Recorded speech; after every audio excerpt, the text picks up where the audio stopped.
because it did not innovate, and the other floundered because it innovated too much.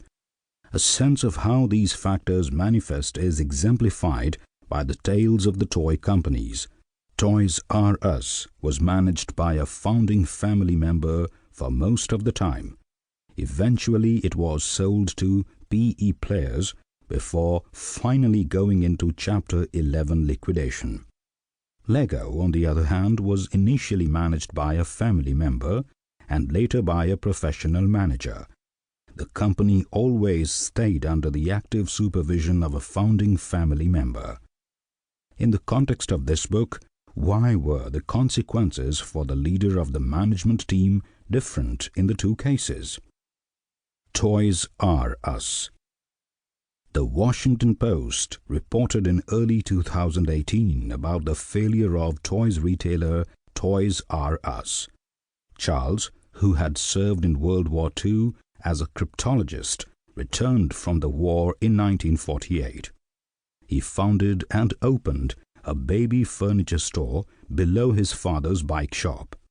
As he would confess many years later, he had no idea about the upcoming baby boom or the surge in demand for toys.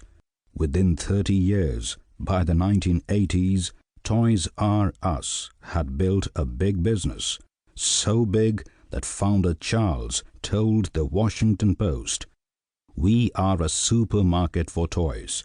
We don't have a competitor in variety. There is none." As sure as night follows the day, competitors came along. Target, Costco, Walmart, Amazon, and Charles lost his grip on the business by the early 1990s. In 1994, Charles retired from the company he had created, nurtured, and loved. Two not-so-effective professionals followed before the board brought in a professional retail specialist, John Eyler, as the CEO. There was some respite. However, the company was sold in early 2000s to PE investors.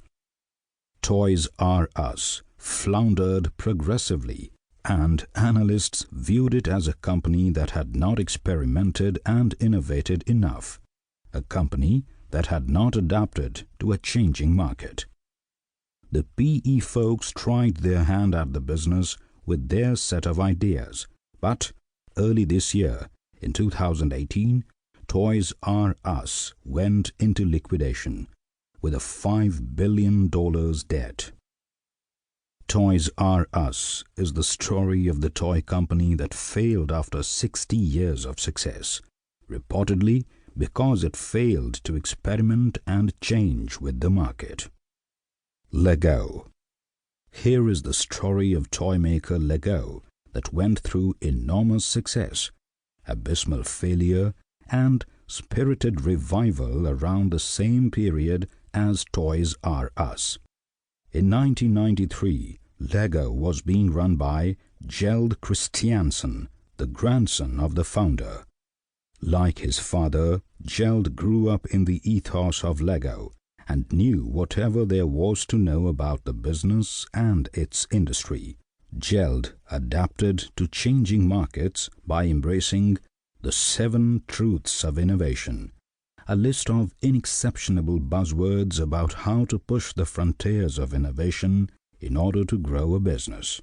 The 7 truths can still be quoted with aplomb by strategists and consultants to any company, not just Lego, and are indeed quoted at reasonable frequency. 1. Hire diverse and creative people. 2. Head for the blue ocean markets. 3. Be customer-driven. 4. Practice disruptive innovation. 5. Foster open innovation. 6. Explore every frontier of available innovation. 7. Build an innovation culture.